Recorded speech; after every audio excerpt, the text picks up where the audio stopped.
We moved into my grandma's old house. There's an extra room I've never seen before.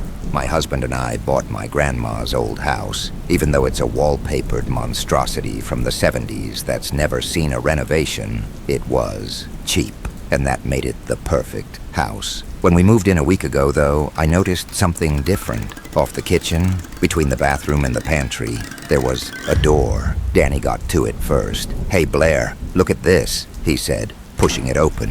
It didn't open to a closet or a pantry. It opened to a room. It was small, maybe 6 feet by 10 feet, and had a little window at the end, framed by tattered yellow curtains. The walls were painted sky blue, and the floor was hardwood, like the rest of the house. Other than the curtains, the room seemed to be in good condition, better condition than the rest of the house even. Weird. I've never seen this room before. In all the days I'd spent at my grandma's house, I'd never seen it. And I was one of those curious kids who opened every cabinet, closet, and drawer. "Oh, your grandma got it added on after?" "I don't think so. She's too cheap for that," I scoffed and motioned to the surroundings. "I mean, if she didn't take down this peeling floral wallpaper, there's no way she added a whole room." "Oh, wait." Danny's hand snaked around the door. "It's got a lock. She probably locked it because she didn't want you messing it up." He grinned. "No offense. Yeah, I guess that's it." But I still felt uneasy. First, my grandma wasn't the type to hide stuff from us. She let my brother and I play with all kinds of valuable stuff, even her authentic Russian Matryoshka doll.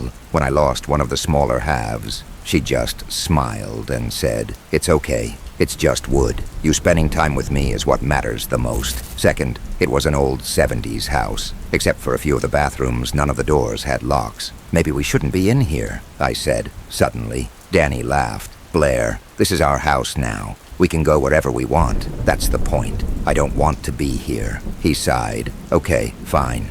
We walked back into the kitchen. He shut the door behind us. When I got home from work the next day, I found Danny moving our love seat into the room. "What are you doing?" "I thought we could hang out in the room."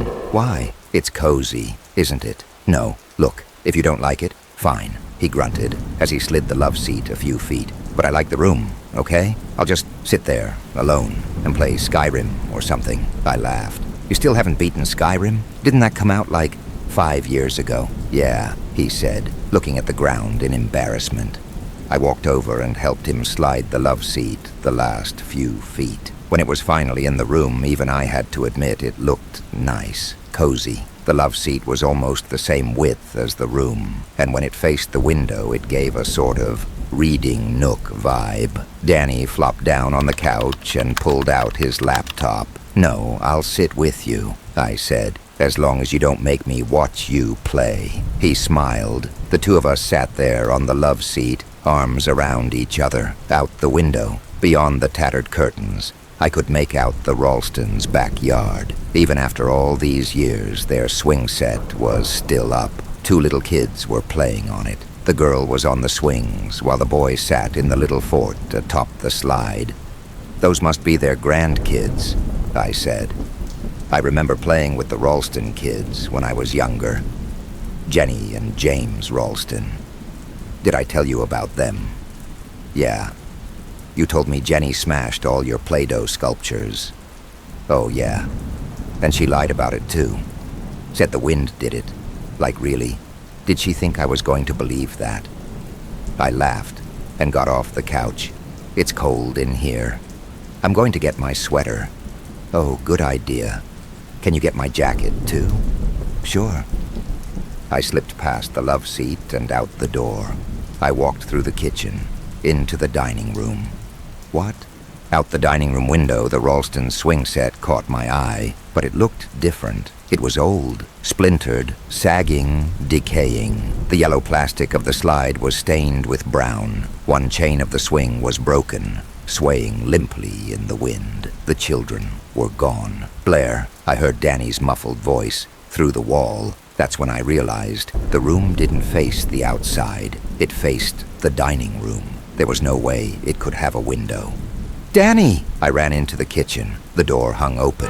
Light rippled and flashed against it. like sunlight reflecting off a lake. Almost there, almost. I stopped in front of the door.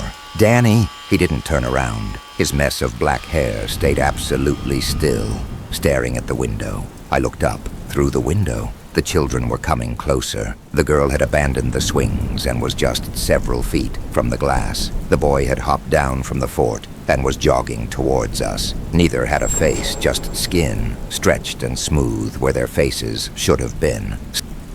Before I had time to react, the door shut in my face. "No!" I screamed. I grabbed the doorknob and pulled. It was locked. "Danny! Danny! Can you hear me?" I screamed. I pounded on the door.